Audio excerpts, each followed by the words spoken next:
ओम शांति। ओम शांति। शिव बाबा सर्वशक्तिवान हैं और हम सब बाबा के बच्चे जब से ब्राह्मण जन्म लिया तब से ही मास्टर सर्वशक्तिवान भव का वरदान हमें बाबा से मिल जाता है। या हम कहें कि हमें बाबा सर्व शक्तियों के खजानों से संपन्न बना देते हैं।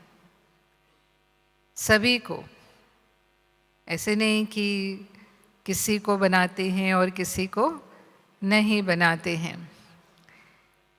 तो हम सब जानते हैं कि मुख्य हम 8 शक्तियों का गायन करते हैं। इसलिए देवियाँ जिन्हें शक्ति कहा जाता है उन्हें अष्टभुजाएं दिखाई, अष्टभुजाधारी कहते हैं। पर केवल अष्ट शक्तियाँ नहीं हैं, और भी शक्तियाँ हैं जो बाबा हमें समय प्रति समय यूज़ करने के लिए कहते हैं।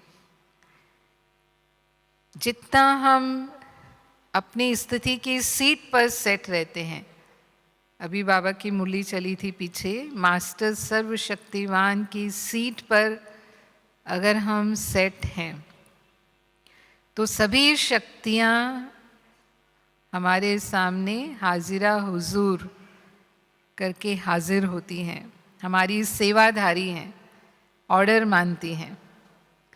जैसे दुनिया में भी कोई जब कोई सीट पर होता है तो ही उसका ऑर्डर मानते हैं, अगर वो सीट पर नहीं है तो फिर उतनी उसकी बात नहीं मानी जाती है। तो इसीलिए बाबा हमें कहते हैं कि सीट पर सेट रहना, यानी उस स्मृति के स्वरूप रहना, तो शक्तियाँ समय पर कार्य करेंगी।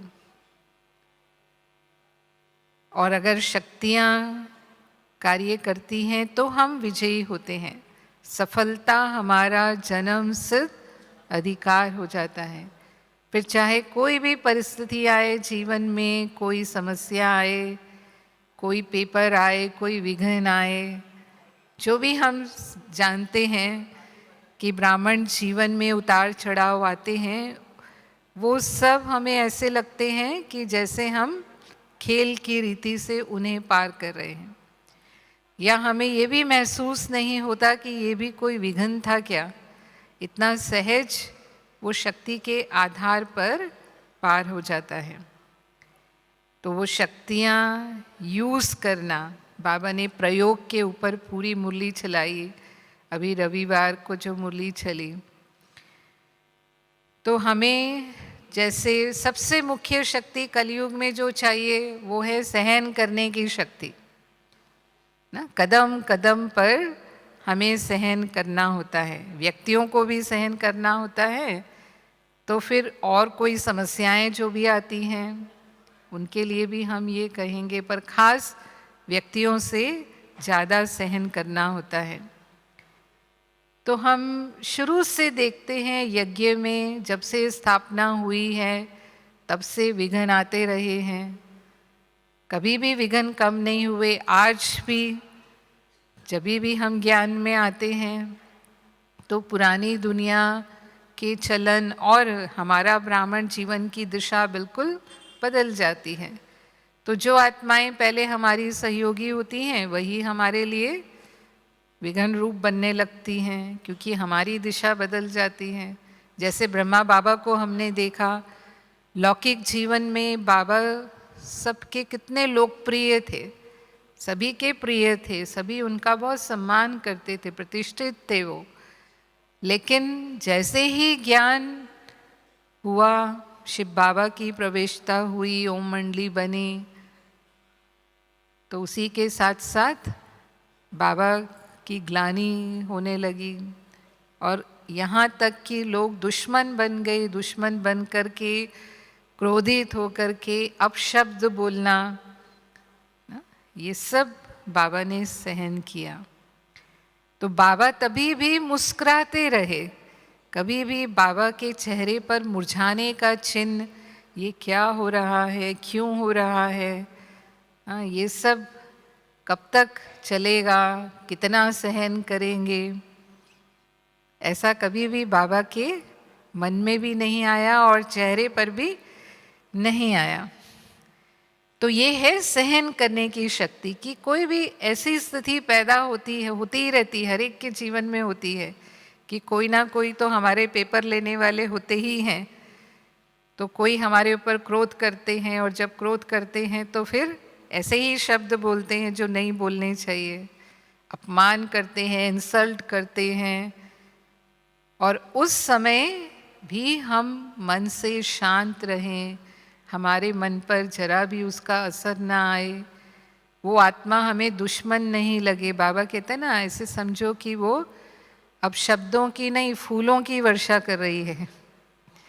सोच सकते हैं ऐसा कि कोई हमें अब शब्द बोल रहा हो, हमारी इंसल्ट कर रहा हो, और उससे हम महसूस करें कि नहीं, ये तो हमारी प्रशंसा कर रहे हैं। फूल मतलब क्या, हमारी तारीफ कर रहे हैं। ऐसा परिवर्तन कर सकते हैं। तो ये ज्ञान की शक्ति है, ज्ञान की शक्ति और योग की शक्ति है। जब हम ऐसा परिवर्तन कर लेते हैं और तुरंत कर लेते हैं तो उसको हम सहन शक्ति कहते हैं। यानी सहन करने वाले को व्यर्थ संकल्प नहीं चलेगा, हाँ ये ऐसा करता है, इसको ऐसा करना चाहिए, इसको ऐसा नहीं करना चाहिए, ऐसा क्यों, वैसा क्यों। अगर हम चुप रहे, शांत रह गए, देखने में लग रहा है कि हमने सहन कर लिया, लेकिन मन में बहुत संकल्प विकल्प चलने लग गए, उस बात को लेकर के मन भारी हो गया, हमारा मन उदास हो गया, उदास ही नहीं हो गया, हम दुखी भी हो गए, हमारी स्थिति हलचल में आ गई, बाबा से हमारा योग ही टूट गया। हो जाता है ऐसे, अगर हम ज़्यादा फीलिंग में आ जाते हैं ना, अब इसको कहते हैं फीलिंग में आना। हमने बोला कुछ नहीं, सामना नहीं किया उसका, क्योंकि हम समझते हैं कि ये हम ब्राह्मण जीवन में हैं तो बाबा का नाम हमें बदनाम नहीं करना है, तो चुप रहना है, सहन कर लेना है किसी की भी बात को।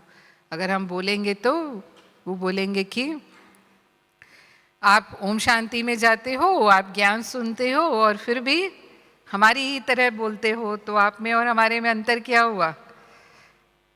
तो हमने चुप तो रह लिया, लेकिन मन में उसको सहन नहीं कर पाए। फिर ऐसा भी होता है कि मानो वही व्यक्ति हमारे साथ रहने वाला है, रोज़ ही उसके साथ ये स्थिति पैदा हो जाती है, क्योंकि ज़्यादातर वो आत्माएं हमारे आसपास ही होती हैं जो इस तरह के हमारे विघन रूप पेपर लेने वाली होती हैं ना। तो 10 बार तो कर लिया, आखिर कब तक चलेगा ऐसे, ऐसे ज़िंदगी कैसे कटेगी, कब तक चुप रहेंगे हम। तो फिर क्या होगा, हाँ क्या होगा। वो जैसे कहते हैं ना कि प्रेशर कुकर में जब प्रेशर भर जाता है तो क्या होता है, फिर सीटी बजनी शुरू हो जाती है। तो यहाँ भी ऐसा होता है, फिर जब प्रेशर भर जाएगा यहाँ पर तो कहाँ से निकलेगा वो, फिर मुंह से बाहर आ जाता है कि आखिर कब तक चुप रहेंगे। चुप रहने की भी तो कोई सीमा होती। तो बाबा फिर कहते हैं कि अगर 10 बार चुप रहे और 11वीं बार बोल दिया तो 11वीं बार बोल दिया तो भी उसको सहन शक्ति नहीं कहा जाएगा। तो सहन करना माना मरना नहीं। कई बार सोचते हैं ना कि हमको ही मरना है क्या, हमको ही झुकना है क्या। तो बाबा कहता है नहीं, ये मरना नहीं है, क्योंकि ये तो आपका वैसे भी मर्जीवा जन्म है, लेकिन ये सभी के दिलों में स्नेह से जीना है। क्योंकि जो भी सहन करता है उसे दुआएं मिलती हैं। आपने जिसका भी सहन किया वो इस बात को महसूस करते हैं कि मैंने इनके साथ इतना गलत व्यवहार किया, लेकिन फिर भी ये मेरे साथ तो बहुत अच्छे रहते हैं, फिर भी मेरे साथ तो अच्छा व्यवहार करते हैं। तो भले वो मुख से नहीं बोलेंगे, लेकिन अंदर से उनकी दुआएं हमें मिलेंगी। और दूसरा, हम बाबा के दिल पर चढ़ते हैं, क्योंकि बाबा कहते हैं आप सहन किसकी आज्ञा से कर रहे हो? किसकी आज्ञा से कर रहे हो? बाबा की आज्ञा है। और बाबा की आज्ञा पर हम चले, आज्ञाकारी बने, तो फिर बाबा कहता है सहन करने वाले ही वो अविनाशी कमाई करते हैं और भविष्य में शहंशाह बनते हैं। क्योंकि आपने उस पेपर को पास किया तो आपकी कमाई हो गई ना। वो पेपर आपके सामने आया, लेकिन बिना व्यर्थ संकल्प के, कि हमें महसूस ही ना हो कि मैंने सहन किया है। उस नेगेटिव को पॉजिटिव में परिवर्तन करने की शक्ति हमारे अंदर हो। ये परिवर्तन भी एक शक्ति है कि तुरंत ज्ञान के अनुसार हम उसको परिवर्तन कर लें कि ये व्यक्ति ऐसा क्यों कर रहा है, हमें सब कारण पता है। और जैसे ही हम उसे नथिंग न्यू करेंगे, बाबा कहते हैं ना, 2 तरीके हैं बिंदु लगाने के किसी भी बात को। एक तो है कि नथिंग न्यू, कल्प पहले भी हुआ था, हमने इसे पास किया था, हम विजयी बने थे, अभी भी हम पास कर लेंगे, कोई बड़ी बात नहीं है। और कल्याण है, क्योंकि मैंने ज़रूर कभी उसका अपमान किया होगा, तभी वो आत्मा आज मेरा अपमान कर रही है या मेरे ऊपर क्रोध कर रही है। जो भी वो कर रही है वो मेरा खाता समाप्त हो रहा है, तो मुझे तो चुकतू करना ही है ना। तो वो आत्मा चुकतू कराने के निमित्त बन गई, तो अच्छा है, मेरा कर्जा चुकतू हुआ। किसी का भी कर्जा चुकतू होता है तो वो हल्का हो जाता है ना, खुश होता है कि कर्जा उतर गया, चलो। तो वो तो कर्जा उतारने के निमित्त बन रही है ना आत्मा, हमारे कर्मों को चुकतू करा रही है। तो हमने तुरंत ज्ञान को यूज़ किया तो वो परिवर्तन करने की शक्ति हमारे अंदर आ गई और व्यर्थ संकल्प खत्म हो गए कि ऐसे करता है, ये वैसे करता है। और अगर वो ज्ञानी है तो और ज़्यादा व्यर्थ संकल्प चल सकते हैं। तो दोनों ही शक्तियों को हमें साथ साथ यूज़ करना है। और बाबा कहता है अगर आपका बाबा से स्नेह है, परिवार से स्नेह है, स्नेह भी वो शक्ति है, स्नेह गुण भी है तो स्नेह शक्ति भी है, बहुत बड़ी पावर है वो प्रेम की शक्ति। तो ये शक्तियाँ हमारी सहन शक्ति को बढ़ाती हैं, क्योंकि स्नेह है तो किसी के भी स्नेह में सहन करना आसान होता है। जिससे प्रेम होता है उसके लिए हम कुछ भी सहन कर लेते हैं, बड़ी बड़ी बातें सहन कर लेते हैं। माँ को बच्चे से, बेटे से स्नेह है या अपने परिवार से स्नेह है, तो कितनी भी परिवार पर बातें आएंगी, कि कुछ भी करना पड़े सब सहन कर लेंगे, क्योंकि मेरा समझते हैं, मेरे अपने हैं, मेरा परिवार है। या जिनके प्रति होता है, मानो परिवार नहीं, कोई हमारे दोस्त हैं या कोई और भी हैं जिनसे हमें बहुत स्नेह है, तो उनके प्रति भी हम क्या करते हैं, उनकी अच्छी बुरी बातों को, कोई उनकी कमियां भी होंगी ना, उनको भी हम सहन कर लेंगे, उसको ज़्यादा महत्व नहीं देंगे, क्योंकि प्यार है। और जिससे प्यार नहीं होता, जिससे प्यार नहीं है, कुछ नेगेटिव फीलिंग्स हैं उनके प्रति हमारी, तो फिर उनकी छोटी छोटी कमियां भी हमें बड़ी लगती हैं। तो ऐसे ही बाबा के प्रति स्नेह और परिवार के प्रति स्नेह हमारी सहन शक्ति को बढ़ा देता है। देखो आज दुनिया में हम देखते हैं कि सहन शक्ति लोगों में नहीं है, तो छोटी छोटी बातों को लेकर कितने बड़े बड़े कांड हो जाते हैं। ऐसे ऐसे समाचार होते हैं अखबारों में, बात कुछ भी नहीं थी और इतना ज़्यादा दो के बीच में विवाद होता है कि वो जैसे कहते हैं ना, 1 का 2, 2 का 4, 4 का 8, ऐसा करते हैं। बदला लेना, जैसे को तैसा देना, ईंट का जवाब पत्थर से देना, ऐसी लोगों की भावना होती है, तो हत्या तक कर देते हैं दूसरों की। माना वो क्रोध में इंसान का विवेक बिल्कुल ख़त्म हो जाता है। ऐसे ऐसे किस्से होते हैं। या नहीं तो ऐसे फीलिंग में आते हैं, इतना डिप्रेशन में चले जाते हैं कि अपना ही जीवन समाप्त कर देते हैं। ऐसे भी खबरें होती हैं। जैसे एक हमने समाचार पढ़ा कि एक बार एक लड़की जो है वो मॉडलिंग के फील्ड में काम कर रही थी, तो ये फील्ड में जैसे होता है कि बार बार पार्टियां वगैरह करते रहते हैं और वो पार्टियां चलती हैं देर रात तक ना, ज्ञानी लोगों की बात है। तो देर रात घर से आना, घर पर आना, फिर वहाँ तो ये ड्रिंक करना भी शुरू हो जाता है, कई लोग ड्रग्स लेना भी शुरू कर देते हैं, यहाँ तक कि लड़कियाँ भी ये सब करना शुरू कर देती हैं। तो जब माँ बाप ने ये सब देखा तो निश्चित है कि माँ बाप ऐसा तो अपने बच्चों से कभी अपेक्षा नहीं करते हैं ना। बच्चे जो करना चाहते हैं कई बार वो करने देते हैं, पर ये ज़रूर सोचते हैं कि बच्चे गलत रास्ते पर तो कम से कम न जाएं। तो जब माँ बाप ने ये सब देखा, ये सब लक्षण उसके देखने शुरू किए कि देर रात फिर ड्रिंक भी करना इसने शुरू कर दिया है, तो उन्होंने उसको टोका। और वो लड़की ने जवाब तो कुछ नहीं दिया, और वो कुछ कारण से थोड़ा डिप्रेशन में चल रही थी, क्योंकि फिर ऐसे लोगों का ऐसे भी होता है ना कि उनके कोई ना कोई फ्रेंड, बॉयफ्रेंड होते हैं, फिर उसने उसको धोखा दे दिया है ना, तो उसके कारण वो थोड़ा डिप्रेशन में थी। और जब माता पिता ने भी उसको बोलना शुरू कर दिया तो उसने कुछ बोला तो नहीं।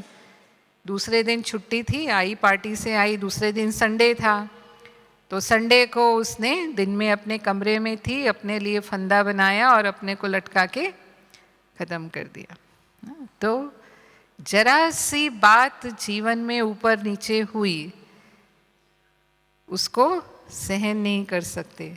अब माँ बाप का तो फ़र्ज़ है ना कि वो अपने बच्चे को सही दिशा दिखाएंगे ही, उसे क्या करना चाहिए क्या नहीं करना चाहिए।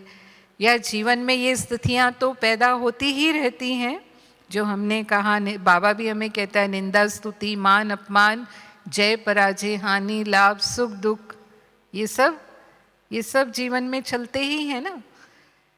तो हमारे को बाबा इतनी शक्ति देता है कि ये कोई भी उतार चढ़ाव आ जाए हम उसको पार कर पाते हैं, क्योंकि बाबा हमारे साथ हैं और वो शक्ति को हम यूज़ कर लेते हैं समय पर। बाबा से वो हमें शक्ति मिली है, तो हमारे लिए वो बातें इतनी बड़ी बनती ही नहीं। और दुनिया में लोग छोटी छोटी बातों को कितना बड़ा बना देते हैं। तो मैंने एक किस्सा सुनाया, ऐसे कितने किस्से दुनिया में होते हैं।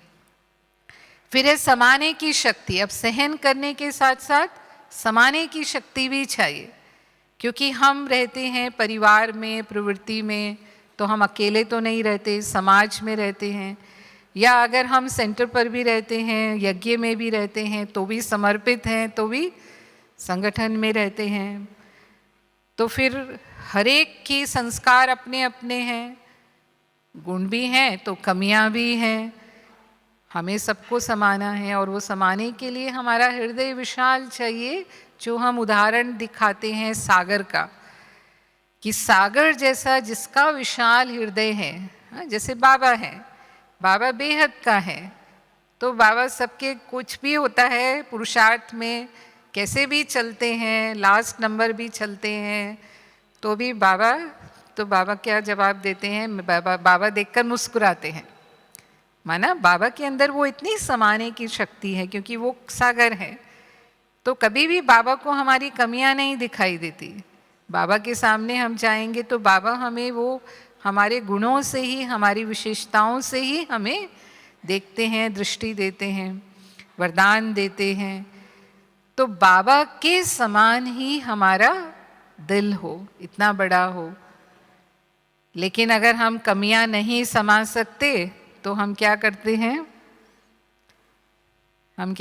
हैं, इधर उधर बात करते हैं, इसको बोलते हैं कि ये ऐसे हैं, ये ऐसे करते हैं। आप समाचार, इसको समाचार की लेन देन करना समझते हैं, पर चिंतन कहता है बाबा इसको, या झरमुई झंगमुई करना। और अगर हमने एक को कहा तो वो एक के भी कोई ना कोई एक होते हैं, वो उसको कहेंगे। और कई बार बात उसी रूप में नहीं फैलती है, लेकिन वो रूप उसका बदलता जाता है, तो बहुत अनर्थ हो जाते हैं। और जब सामने वाले तक वो पहुंचती है तो उसे कैसा लगता है, संबंधों में कड़वाहट आ जाती है कि ये मेरी बात को इस तरह से कहा गया, वातावरण में फैलाया गया, और उससे हम संगठन के वातावरण को भी कमज़ोर करने के निमित्त बनते। तो जैसे हम अपने परिवारों में भी देखते हैं कि हमारे परिवारों में भी अगर हमारे परिवार में किसकी कमी है तो हम उसे बाहर नहीं कहते, हम सोचते हैं मेरे अपने हैं, इनकी कमी कहना माना जैसे मेरी कमी हो गई, तो उनकी कमी को हम ढकते हैं। तो ये भी तो हमारा परिवार है, हमारा ईश्वरीय परिवार है, दैवी परिवार है। हैं हम सब पुरुषार्थी हैं तो 100% तो कोई भी नहीं है, हम सब संपूर्ण बनने के मार्ग पर हैं। तो हर एक के पुरुषार्थ की गति भी अपनी अपनी है। तो ये हमें हमेशा समझना है और किसी की भी कमियों को अपने चित्त पर लेकर उसका वर्णन हमें नहीं करना है। पर मानो कोई हमें सुनाता है, हम तो वर्णन नहीं करते, लेकिन कोई आकर के हमें सुना रहा है तो फिर सुनना चाहिए, सुनना चाहिए। बाबा कहता है ये तो कथाएं होती है ना, तो कथाएं सुनने की तो आदत पड़ी हुई है। द्वापर युग से हमने कथाएं सुनी, तो जब ये कथाएं सुनते हैं तो रस आता है, अच्छा ऐसे हुआ, अच्छा फिर क्या हुआ, फिर ये भी हुआ। लेकिन रस लेने की बजाय अगर आप उनको रोक सकते हो, नहीं सुनना है, और आप युक्ति से उनको बदल सकते हो, माना हम बात ही बदल दें ना, उन्होंने सुनाना शुरू किया, हमने समझ लिया कि ये इनकी बात करेंगे, तो हम कुछ ज्ञान की बात निकाल करके बोलना शुरू कर दें तो वो बात ही ख़त्म हो जाएगी। पर कई बार हमारे कोई बड़े ही हमसे कह रहे हैं, जिनके आगे नहीं कह सकते, हम चुप रहना पड़ता है, सुनना भी पड़ता है। तो फिर अगर सुनना पड़ता है, मानो मजबूरी है, कोई ऐसी आत्मा है जिसको हम रेस्पेक्ट करते हैं और उनको हम मना नहीं कर सकते, पर वो हमको फेथ करके कुछ बात सुना रहे हैं जिसे नहीं सुनना चाहिए, तो सुन लिया, लेकिन सुनते हुए भी जैसे हमें नहीं सुनना है, क्योंकि हम जिम्मेवार तो हैं नहीं, हमें उसमें कुछ करना नहीं। अगर हम जिम्मेवार हैं, हमें कोई निर्णय लेना है, तब बात अलग है कि हम उस पर चिंतन करके उससे कोई निर्णय दें। पर अगर हमें नहीं करना है तो जैसे कि मैंने सुना ही नहीं, इसलिए कहते हैं भगवान ने 2 कान दिए हैं, एक कान से सुनो और दूसरे कान से निकाल दो, है ना। ऐसे नहीं कि एक कान से सुनो, दूसरे कान से निकलती नहीं है, वो मुंह से आ जाती है ना, क्योंकि दोनों कानों के बीच में क्या है, मुंह है। और कहते हैं कान का जो शेप है ना, वो क्वेश्चन मार्क का है।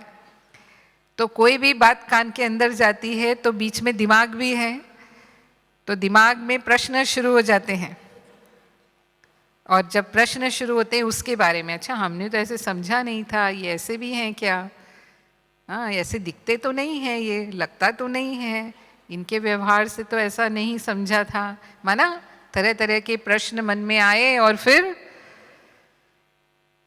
मुख से बाहर आना शुरू।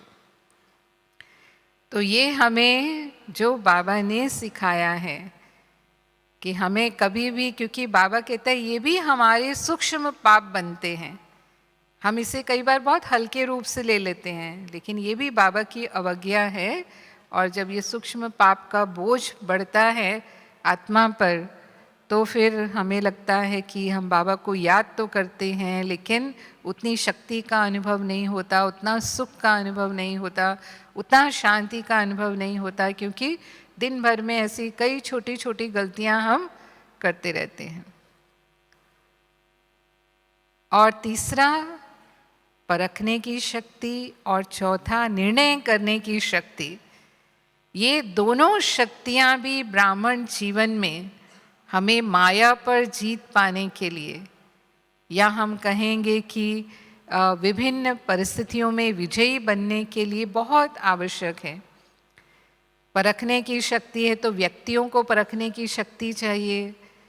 कोई भी व्यक्ति आज अंदर एक, बाहर दूसरा होता है ना। वो जैसे आपसे बोल रहा है, व्यवहार कर रहा है, ज़रूरी नहीं है अंदर में भी वो वही भावना रखता हो। खासकर जब अज्ञानी आत्माएं आती हैं, बाबा के बच्चे तो परिवर्तन हो जाते हैं, क्योंकि बाबा हमेशा कहता है सच्चे दिल पर साहब राजी। तो हम अंदर बाहर जो हैं, जैसे हैं, कोशिश करते हैं कि हम बाबा से भी सच्चे रहें और जो हमारा परिवार है उनसे भी हम सच्चे रहें। लेकिन बाहर की दुनिया के संपर्क में भी हम पूरी तरह आते हैं तो वो आगे आत्माएं अलग अलग तरह की हैं, उनकी सोच हमसे बहुत अलग है। तो वो किस भावना से आया है हमारे पास, किस भावना से हमसे बात कर रहा है, अगर हमें उसके वाइब्रेशन और उसके भाव समझ में आ जाते हैं तो उस अनुसार हम उनको संतुष्ट कर पाते हैं।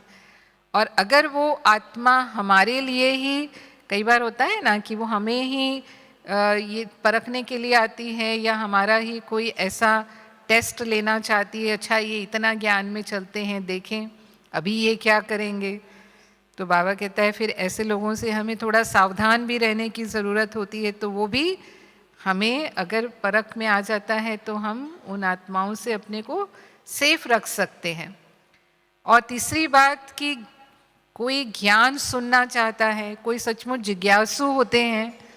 अब अगर मानो वो जिज्ञासु हैं तो उन्हें क्या चाहिए? आत्मा को शांति चाहिए, प्यार चाहिए, क्योंकि पहले उसको कुछ चाहिए। जैसे आज मुरली में बाबा ने क्या कहा, भक्त आत्माएं क्या करती हैं, भगवान के सामने जाती हैं तो मांगते हैं। तो वो इसी भावना से आते हैं कि हम यहाँ जा रहे हैं, इनसे मिल रहे हैं तो हमें कुछ मिलेगा। जैसे डॉक्टर बीमारी को परख लेता है तो फिर उस अनुसार उसकी दवाई देता है, नब्ज देख लेता है, ऐसे बोलते हैं नब्ज पकड़ लेता है वो, तब बीमारी पकड़ में आती है। तो ऐसे ही अगर हमने उसकी नब्ज पकड़ ली तो हम उसे संतुष्ट कर पाएंगे, यानी परख लिया कि इसको ये चाहिए। जैसे कहते हैं कि अगर प्यासे को आपने भोजन दे दिया तो उसे उस समय भोजन नहीं चाहिए, उसे तो पानी चाहिए। तो वो भोजन देखते हुए भी बोलेगा नहीं मुझे पानी चाहिए, क्योंकि उस समय उसको प्यास लगी है, पहले पानी चाहिए। तो जिसको जो चाहिए, पहले शांति का अनुभव चाहिए तो हम शांति का अनुभव कराएं उसको। अगर उसे सुख चाहिए, प्यार चाहिए तो वो हम उसको अनुभव कराएं। फिर हम उन्हें ज्ञान की बातें सुनाएं। माना जो आत्मा का भोजन बाबा हमें देता है वो फिर बाद में भले हम दें तो वो स्वीकार करेगा। अगर पहले ही हम उसे ज्ञान की ऊंची ऊंची बातें बताना शुरू कर देंगे तो वो आत्मा अपना भाग्य बनाने से वंचित रह जाएगी, क्योंकि वो उसके लिए नहीं आई, वो फिर उसे कहीं और ढूंढना शुरू करेगी। तो ये परखने की शक्ति इसके लिए भी, व्यक्तियों के लिए भी और माया के लिए भी, क्योंकि माया भी अलग अलग रूप लेती है, एक ही रूप में नहीं आती है ब्राह्मणों के सामने, क्योंकि माया को पता है कि ये मुझे पहचान लेते हैं तो विजयी हो जाते हैं। तो हम सुनते हैं ना हमारी ही यादगारों में कि सीता रावण के चंगुल में कैसे फंसी, क्योंकि वो स्वर्ण हिरण को परख नहीं पाई। फिर उसके बाद जब रावण आया साधु के वेश में तो उसे भी वो परख नहीं पाई, है ना। और वो जो राक्षस था उसने जो आवाज़ निकाली राम की, उसे भी वो परख नहीं पाई। तो कहाँ चली गई, है ना, रावण की वाटिका में चली गई, ऐसे ही कहेंगे ना। तो यहाँ भी प्रलोभन आते हैं। अब स्वर्ण हिरण क्या है? स्वर्ण हिरण प्रलोभन है। माना माया भी हमारे सामने अनेक तरह के प्रलोभन लेकर के आती है कि भाई हम उसकी तरफ आकर्षित हो जाएं। आज जैसे भौतिक चीज़ें, सुख के साधन बहुत बढ़ते जा रहे हैं दुनिया के अंदर, तो कहीं ना कहीं हम भी अगर उनके आकर्षण में आ जाते हैं, अरे ये तो बहुत अच्छा है, ये तो मेरे पास भी होना चाहिए। हाँ, अगर वो हमने चलो इच्छा की, वो हमें मिल भी गया और फिर उसके बाद उसमें हम इतने वशीभूत हुए कि बाबा को ही भूल गए। बाबा कहते ना साधन हमें साधना से कई बार दूर कर देते हैं, साधनों के ही वश हो जाते हैं, बाबा को याद करना ही भूल जाते हैं। तो अब माया ने अपना काम कर लिया। कई बार तो माया जो है व्यक्तियों के रूप में भी आती है। अब जैसे मानो कोई बहुत अच्छे आपके संपर्क में आए, बाबा के बच्चे भी कई बहुत अच्छे अच्छे होते हैं। अब हमारे वही पुराने लगाव झुकाव के संस्कार हैं, अभी पूरी तरह ख़त्म नहीं हुए, हम प्रभाव में आ गए, बहुत अच्छे लगते हैं, बहुत अच्छे हैं, कितना अच्छे से हमारी बात सुनते हैं, पालना देते हैं, ये सेवा करते हैं, जो भी गुण होता है उनका, तो वो गुण के प्रभाव में हम आ गए या उनके व्यक्तित्व के प्रभाव में आ गए, किसी भी प्रभाव में आ सकते हैं। या तो किसी का व्यक्तित्व बहुत आकर्षित करने वाला होता है या किसी के गुण बहुत आकर्षित करने वाले होते हैं ना, और हम उसके प्रभाव में आए तो फिर हम ज़रूर उसकी तरफ झुकाव में आएंगे। झुकाव में आना माना फिर उनसे बात करना अच्छा लगेगा, उनसे मिलना अच्छा लगेगा, उनसे बैठना अच्छा लगेगा, उनके साथ टाइम बिताएंगे। तो ज़्यादा हम जिसके भी संपर्क में रहेंगे धीरे धीरे उनके लगाव में आ जाएंगे। झुकाव के बाद लगाव होगा, और व्यक्ति से लगाव हुआ तो बाबा से लगाव, तो जो बाबा से हमारा होना चाहिए वो योग टूटा, और वो योग टूटा तो फिर क्या होगा? बाबा कई बार कहते हैं कि फिर वो स्थिति होती है जो रावण की वाटिका में रावण ले गया, यानी आश्चर्यवत सुनंती कथंती, और अब वो व्यक्ति का आकर्षण खींच के ले जाएगा पुरानी दुनिया में। ये भी हो सकता है, दोनों ही बातें हो सकती हैं। तो माया अति सूक्ष्म रूप में है, फिर धीरे धीरे धीरे धीरे वो वंश बदल कर अंश हो जाता है, और फिर कई बार वो पूरी तरह से विकार में ही बदल जाता है। तो ये ऐसे भी हम देखते हैं। लेकिन मेजॉरिटी जो हैं बाबा के बच्चे वो विजयी बनते हैं, माया के रूपों को परखते हैं, परख के और विजयी बन जाते हैं। फिर भी है ना, हमें अपनी इस परखने की शक्ति को बढ़ाने के लिए बाबा कहता है बाबा से बहुत क्लीन और क्लियर रहना है। जितना सच्चाई सफाई हमारे अंदर होगी उतना हमारी बुद्धि सूक्ष्म होगी, और किसी के भाव भावनाओं को, वाइब्रेशंस को हम तुरंत परख लेंगे। तुरंत पता चल जाएगा इसकी वृत्ति शुद्ध है या नहीं, इसकी वृत्ति में कुछ गलत है या कुछ और चल रहा है, कुछ व्यर्थ है, तो समझ में आ जाता है। तो उस अनुसार फिर हम अपना जो भी हमें निर्णय लेना है, क्योंकि परखने के बाद ही निर्णय होता है, तो निर्णय शक्ति भी जीवन में बहुत आवश्यक है विजयी बनने के लिए, सफल होने के लिए, और अपने पुरुषार्थ में तीव्र गति लाने के लिए, कि हमारा समय व्यर्थ न जाए। कई बार इनके कारण हम अपना समय बहुत व्यर्थ गंवा देते हैं, समय शक्ति दोनों ही व्यर्थ चली जाती है उसमें। तो अब परिवारों में रहते हैं, प्रवृत्ति में रहते हैं, हम समाज को भी देखते हैं तो बाबा की श्रीमत को भी देखते हैं।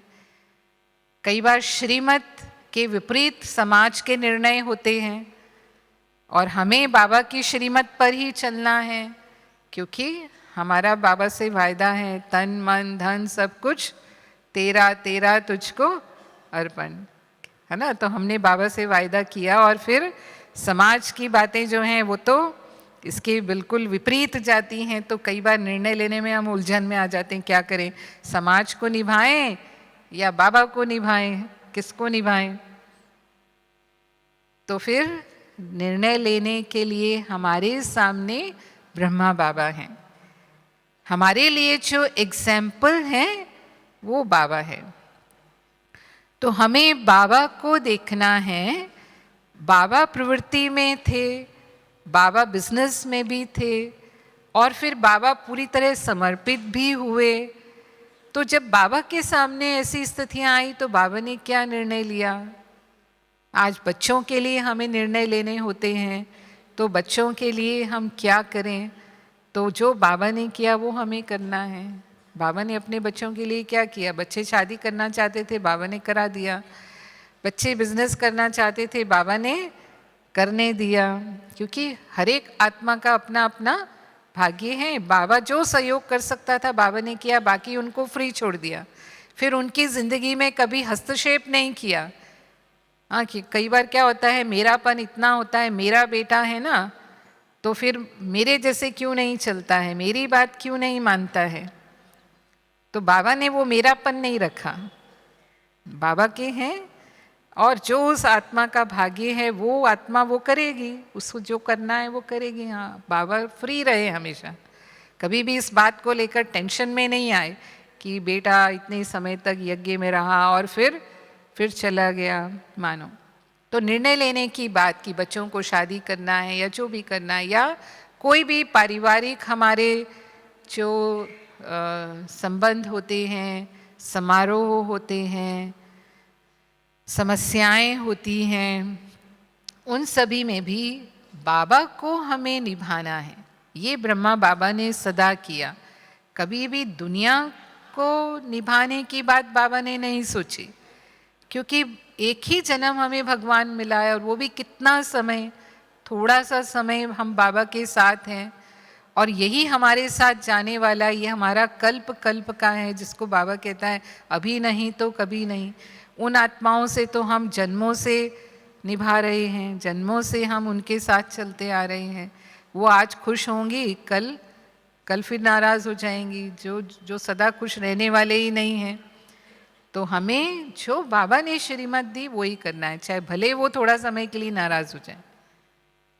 तो ये निर्णय लेना, उसके लिए बाबा कहता है कई बार आप साक्षी हो जाओ। अशरीरी स्थिति में जितना हम अपने आप को सहज ले जा सकेंगे, निराकारी स्थिति में जब हम लाएंगे, वो साक्षी स्थिति होती है हमारी, जहाँ हम तीनों कालों से उस परिस्थिति को समझ सकते हैं और फिर हम सही निर्णय ले पाते हैं, जिसको कहते हैं कि मन व्यर्थ संकल्पों से मुक्त होना चाहिए।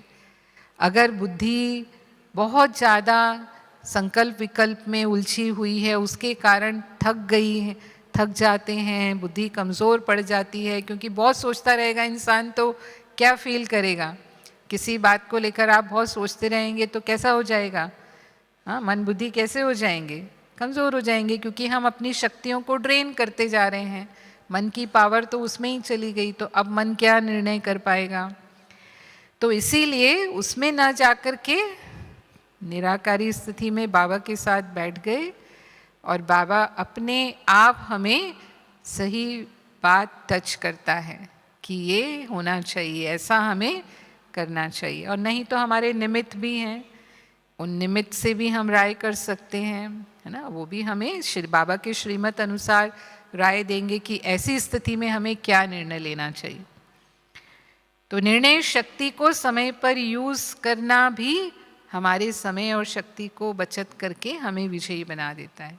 सामना करने की शक्ति, बाबा ने हमें जो सामना करने की शक्ति दी है वो परिस्थितियों का सामना करना है, आपस में एक दो का सामना नहीं करना है ना। कई बार बाबा कहता है ना, इसमें भी परखने में कमज़ोर पड़ जाते हैं। जहाँ सहन करना है वहाँ सहन नहीं करते, सामना कर लेते हैं, और जहाँ सामना करना है वहाँ सहन कर लेते हैं।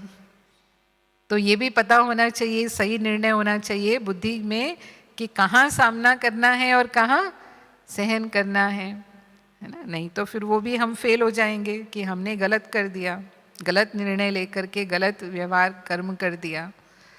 तो सामना करने की शक्ति, जैसे परिस्थिति आई, मानो किसी की मृत्यु हो गई, अब हो ही जाता है, अकाले मृत्यु का समय है, कोरोना में सबने अनुभव किया।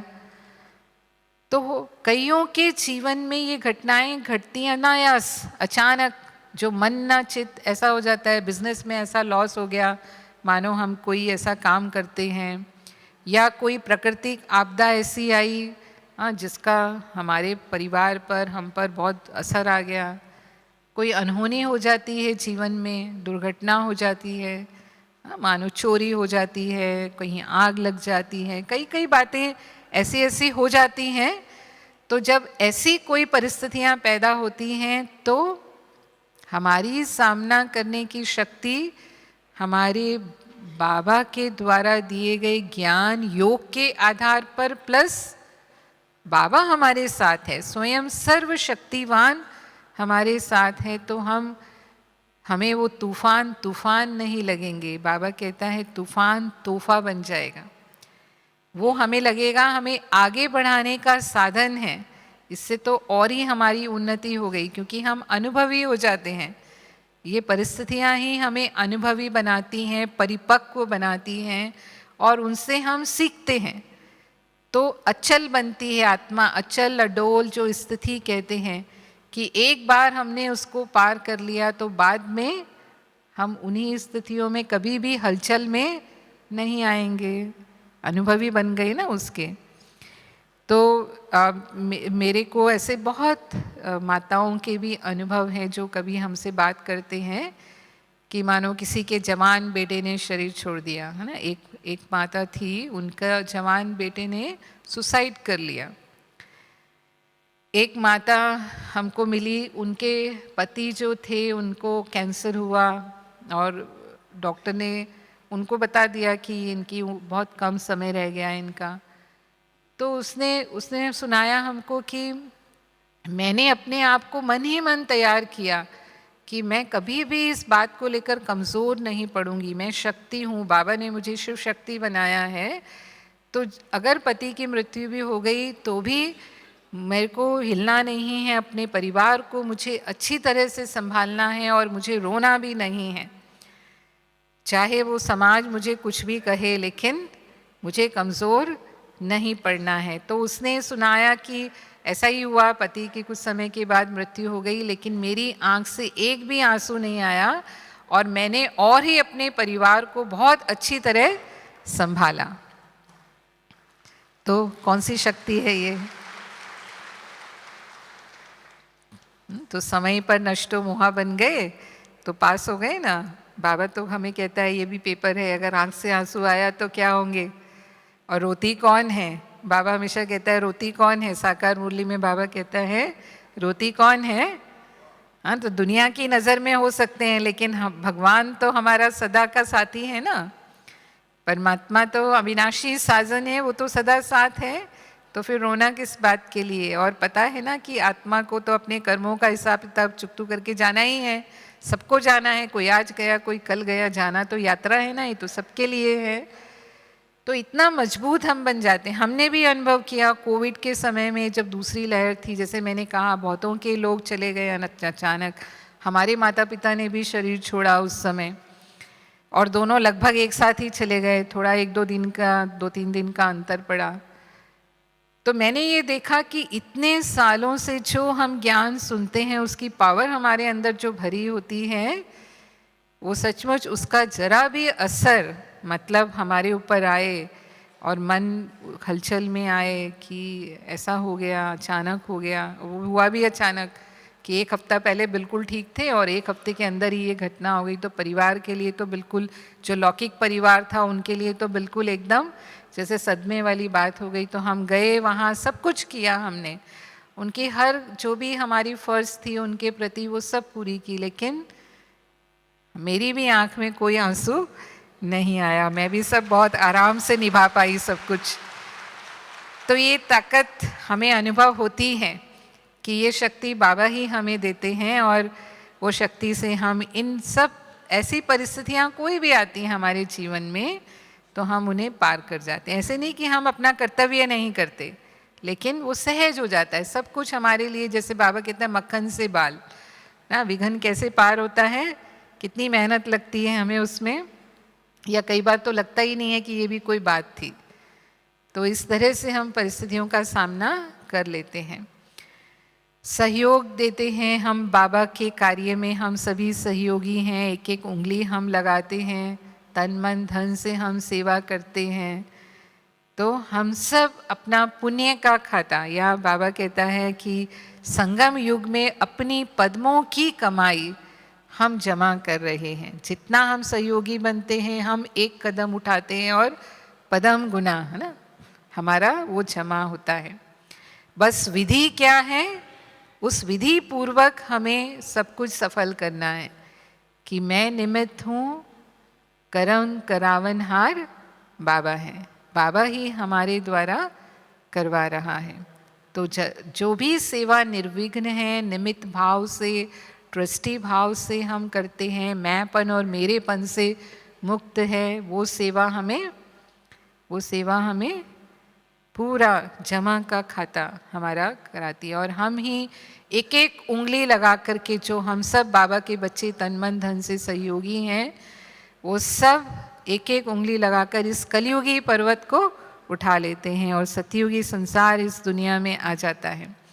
तो अभी संडे की मुरली में बाबा ने कहा अखंड महादानी बनना है ना। सहयोग देना माना 1 सेकंड भी बिना दान के ना जाए, मनसा वाचा कर्मणा। मनसा शक्तियों का दान करो। मनसा से हम वाइब्रेशन, शुद्ध वृत्ति और वाइब्रेशंस अपने फैलाते हैं। वाचा से हमें ज्ञान दान करना है और कर्मणा से गुणों का दान करना है। और बाबा ने खास अटेंशन दिलवाया कि हमें गुणों के दान की सेवा, यानी अपने चलन से, गुणों की सेवा मतलब क्या है ना, अपनी चलन से दूसरों को सुख देना, वो सेवा, दुआएं लेने की सेवा, दूसरों को संतुष्ट करना, वो सेवा हमें ज़्यादा से ज़्यादा करनी है। फिर चाहे वो ब्राह्मण परिवार में है, चाहे वो हम अन्य आत्माओं के भी संपर्क में आते हैं। और एक विशेष शक्ति जो है वो है समेटने की शक्ति, है ना, विस्तार को सार में लाने की शक्ति और समेटने की शक्ति। ये शक्तियाँ भी हमारे अंतिम फाइनल पेपर के लिए बहुत ज़रूरी हैं। बाबा हमें जब से ज्ञान में लाते हैं तब से समेटना सिखाते हैं ना। एक सेकंड में हम आत्मिक रूप में अपनी देह से न्यारे होकर, देह के संबंधों से न्यारे होकर, देह के पदार्थों से न्यारे होकर आत्म रूप में स्थित हो जाएं। एक सेकंड में हम मन को इस दुनिया से पूरा न्यारा करके परम धाम में ले जाएं। ये क्या है? समेटना है अपने आप को, कि जब चाहे हम संसार में अपने कर्म कर रहे हैं, जो भी अपने कार्य हैं वो भी हमें निभाना है, और साथ साथ उतना ही हमें समेटना भी है कि कहीं भी हमारी बुद्धि फंसी हुई ना हो, अटकी हुई ना हो। क्योंकि अंतिम पेपर में पास हम तभी हो सकेंगे जब उस समय तुरंत जो भी परिस्थिति है उससे बुद्धि को डिटैच करके मैंने अपनी स्थिति में, अपनी निराकारी स्थिति में बाबा की याद में अपने मन को स्थित कर लिया। देह से न्यारे हो गए, जो भी बातें हैं उनसे भी न्यारे हो गए, जो व्यक्ति हैं उनसे भी न्यारे हो गए। ऐसे नहीं, बाबा कई बार कहते हैं ना कि ऐसे याद आए कि भाई मेरा सेंटर क्या होगा, या मेरे घर का क्या होगा, मेरे बच्चों का क्या होगा, या जिज्ञासुओं का क्या होगा। हो सकता है ना, अगर बुद्धि कहीं भी मोह में है तो अगर हमने बहुत कुछ संग्रह जमा भी किया हुआ है, मानो है ना, धन संपत्ति भी बहुत होती है, तो अगर बुद्धि उसमें भी है मानो, और अंत समय में वो ही खींच ले बुद्धि को, अरे इतनी धन संपत्ति, इसका क्या होगा, तो क्या होगा? फेल होंगे, पास होंगे? तो पास होने के लिए एक सेकंड में समेटने की शक्ति, एक सेकंड में न्यारे होने की शक्ति, वो जिसको बाबा कहता है अंतिम पेपर है ही नष्टो मोहा स्मृति लब्धा। हर बात से मोह नष्ट होके एक ही स्मृति में मन स्थित हो जाए बाबा की याद में, कि हाँ चाहे प्रकृति का ही पेपर क्यों ना हो। बाबा कहता है अंत समय में सारी चीज़ें विकराल रूप में होंगी, कोई भी चीज़ साधारण रूप में नहीं आने वाली है। हाँ चाहे वो प्रकृति है, प्रकृति भी अपना अपना रूप में होगी उस समय, क्योंकि प्रकृति को भी विनाश का कार्य करना है। तमोगुणी आत्माएं हैं, वो आत्माएं जब शरीर छोड़ेंगी तो उनके वाइब्रेशंस होंगे।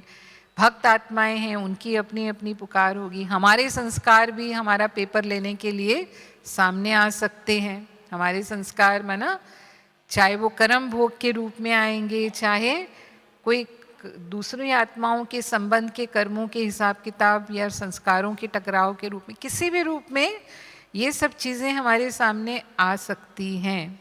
लेकिन इन सब के बीच होते हुए भी मन तुरंत उनसे न्यारा हो जाए, जरा भी मन में कोई संकल्प विकल्प ना चले।